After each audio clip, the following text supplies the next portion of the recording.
चाहूंगी। सबसे पहले तो आप सभी को हिंदी दिवस की ढेर सारी शुभकामनाएं। तो अब मैं शुरुआत करने जा रही हूँ। एक विडंबना है भारत की। क्या विडंबना है? पंक्तियों में देखिएगा।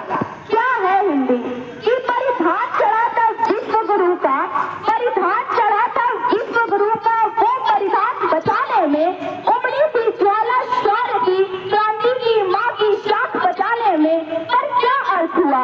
क्या अर्थ हुआ अभियानों का, संघर्षों का, बलिदानों का, उत्कर्ष दिवस की छाया का, रण के खून से लथपथ काया का, था सभ्यता प्रेम जो पुरखों का, सभ्यता प्रेम जो पुरखों का, 57 तो लांग गया, मुगलों गोरों से भी जीता पर, काले अंग्रेजों से हार गया। अंग्रेजी की टूटे फूटे शब्द मधुर अब लगते हैं, साहित्य शब्द की भाषा तो अब तीर चुभन के लगते हैं। वेदों में तो किस्से हैं, आज की युवाओं की विचारधारा क्या है कि वेदों में तो किस्से हैं, इतिहास उन्हें बस रहने दो, तुलसी काली को मूक रखो, पुस्तकों में चिमटे रहने दो। अरे भारत माँ की मस्तक भी, भारत माँ का मस्तक भी पीड़ा से जब झुक जाता है, जब भारत माँ का बच्चा ही हिंदी कहने में कतराता है। अरे माथे का चंदन हिंदी है, चाहे इंग्लिश में समझिए, माथे का चंदन हिंदी है, भारत का वंदन हिंदी है, गोरों का मर्दन हिंदी है, लौटा अभिनंदन हिंदी है। हिंदी राग नहीं, अनुराग नहीं, सद्भाव नहीं, दुर्भाव नहीं, बंदूक नहीं, संदूक नहीं, अलगाव नहीं, टकराव नहीं, ये दूषित भाव नहीं, ना ही हिंदी अभिलाषा है। अरे छोड़े तो 29 बेटों को, हिंदी तो भारत माँ की आशा है।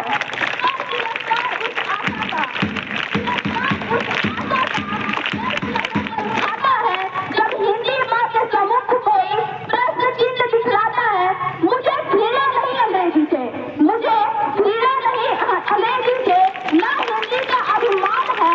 मैं भारत माँ की बेटी हूँ, उसकी भाषा का सम्मान है, उसकी भाषा का सम्मान है। धन्यवाद। आप सभी का दिन शुभ हो। बिंदु जिससे प्रस्फुटित जो कि समस्त सृष्टि सर्जना की कल्पना का हेतु है, अनाम है। अनाम है जो पंक्ति में प्रथम है, धैर्य धर्म का है, शौर्य का, अनंत अंत क्रोध का, प्रचंड युद्ध का, निलय प्रलय का जो विराम है।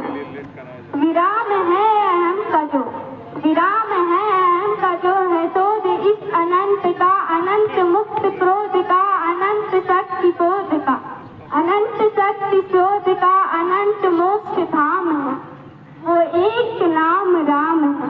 धन्यवाद। आपका दिन सुप्रभात। मैं दिपाल कक्षा 8वीं ब की छात्रा आप सबके समक्ष हिंदी के कुछ विचार प्रस्तुत करना चाहती हूँ। आदरणीय प्रधानाचार्य, शिक्षकगण और मेरे प्यारे साथियों, आप सभी को हिंदी दिवस की हार्दिक शुभकामनाएं। दोस्तों, आज 14 सितंबर है और इस दिन पूरे भारत देश में हिंदी दिवस मनाया जाता है। दरअसल आजादी मिलने के बाद संविधान सभा ने 14 सितंबर 1949 को हिंदी को राजभाषा का दर्जा दिया। इसी की याद में वर्ष 1963 से हर साल 14 सितंबर को हिंदी दिवस मनाया जाता है। धन्यवाद। जो कुछ इस प्रकार है, जन जन की भाषा है हिंदी, भारत की आशा है हिंदी, जिसने पूरे देश को जोड़े रखा वो मजबूत धागा है हिंदी, हिंदुस्तान की गौरव गाथा है हिंदी, एकता की अनुपम परंपरा है हिंदी, जिसके बिना हिंद थम जाए ऐसी जीवन रेखा है हिंदी, जिसने काल को जीत लिया ऐसी कालजयी भाषा है हिंदी, सरल शब्दों में कहा जाए तो जीवन की परिभाषा है हिंदी। धन्यवाद। आप सभी का दिन शुभ हो।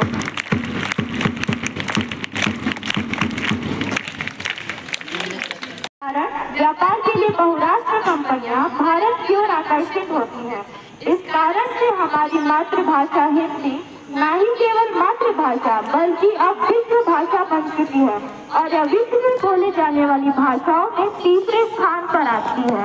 यदि हिंदी भाषा का प्रचार व प्रसार इसी प्रकार होता रहा तो वो दिन दूर नहीं जब हमारी भाषा हिंदी विश्व में बोली जाने वाली भाषाओं में प्रथम स्थान पर होगी और वो दिन हम सभी भारतवासियों के लिए बहुत ही गौरव का दिन होगा। अतः अंत में मैं बस इतना कहना चाहती हूँ, हिंदी है इस देश का गौरव, हिंदी भविष्य की आशा है। हिंदी है इस देश का गौरव, हिंदी भविष्य की आशा है। हर दिल की धड़कन है हिंदी, हिंदी जनता की भाषा है। इसको कबीर ने अपनाया, मीराबाई ने सम्मान दिया।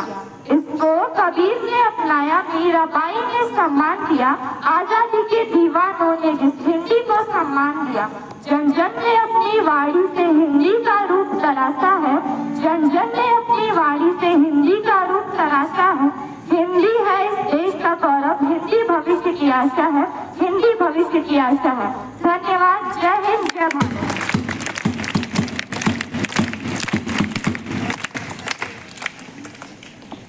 प्रशंसनीय है। वास्तव में सिर्फ दो बातें इतिहास की मैं इसमें जोड़ना चाहता हूँ, जो कहीं न कहीं आपके पाठ्यक्रम से भी जुड़ी हुई है। अगर मैं 9वीं 10वीं की बात करूँ तो बेल्जियम और श्रीलंका की भाषा संबंधी समस्या से लेकर के 13वीं शताब्दी में मंगोलों के द्वारा उत्पन्न उत्पाद तक देखा जाए तो समस्या कारण केवल और केवल भाषा थी।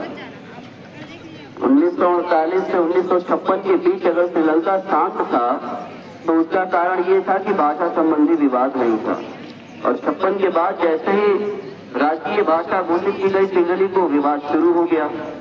आप किसी भी देश में देखिए, यदि किसी को जोड़ना हो, किसी को साथ लाना हो, तो सबसे बेहतर और सबसे मजबूत जो बंधन होता है वो भाषा का होता है। हमारे विचार यदि आप तक पहुंच पा रहे हैं तो उसका सिर्फ एक कारण है कि आप मेरी भाषा समझ सकते हैं। जिस शब्दों को मैं बोल रहा हूँ, जिस माध्यम में बोल रहा हूँ, यदि आप समझ सकते हैं तो आप मुझसे जुड़ पाएंगे। यदि नहीं समझ सकते तो नहीं जुड़ पाएंगे। निसंदेह भाषा एक ऐसा मजबूत बंधन है जिससे देश ही नहीं, दुनिया के अलग अलग देशों के लोग आपस में जुड़ जाते हैं। ये प्रेम की भाषा है, सौहार्द की भाषा है, संबंधों की भाषा है, यहाँ तक कर्म भूमि की भी भाषा है। बात जहाँ तक हिंदी की है, आज मैं बस ये कहूँगा कि हिंदी को सम्मान मिलना चाहिए। अभी जो स्थान मिला है वो पर्याप्त नहीं है, जो स्थान मिलना चाहिए वो देश है, और इसकी जिम्मेदारी ये हमारे नन्हे शिक्षार्थी जो यहाँ बैठे हैं, कल देश के अलग अलग हिस्सों में होंगे, अधिकारी के रूप में, कर्मचारी के रूप में, एक ईमानदार और कर्तव्य पथ पर पढ़ने वाले नागरिक के रूप में, ये जिम्मेदारी आप सभी की है, उत्तरदायित्व तो आप सभी का है कि आप इस दिन को, इस भाषा को, इस बिंदु को एक शीर्षक, एक टॉपिक की तरह न लें, बल्कि इसको अपनी जिम्मेदारी, उत्तरदायित्व की तरह लें कि हाँ, वास्तव में जो सम्मान हिंदी भाषा को मिलना चाहिए, राष्ट्रीय भाषा का दर्जा मिलना चाहिए, वो मिले। जिम्मेदारी आपकी है। आशा करता हूँ आप सभी इस भाषा के महत्व को समझें और इसमें संकोच न करें। धन्यवाद। आप सभी है हिंदी, हमारी शान है हिंदी, हमारी चेतना बारी का शुभ वरदान है हिंदी, हमारी वतन हिंदी, हमारा व्याकरण हिंदी, हमारी संस्कृति हिंदी, हमारा आचरण हिंदी, हमारी जान है हिंदी, हमारी शान है हिंदी, हमारी आत्मा है हिंदी, हमारी भावना हिंदी, हमारे देश की हर तोतली आवाज है हिंदी, हिंदी हमारी अस्मिता, हिंदी हमारा मान है, हिंदी निराला प्रेमचंद की लेखनी का गान है, हिंदी में पंतन वंश दिनकर का मधुर संगीत है, हिंदी में तुलसी सूर मीरा जायसी की तान है, जब तक गगन में चाँद सूरज की लगी हिंदी रहे, तब तक वतन की राष्ट्र भाषा अमर हिंदी रहे। धन्यवाद। सहयोग अधिकारी बनने का प्रयत्न सदा करते रहेंगे। हम अपने माता पिता शिक्षकों और गुरुजनों का आदर करेंगे और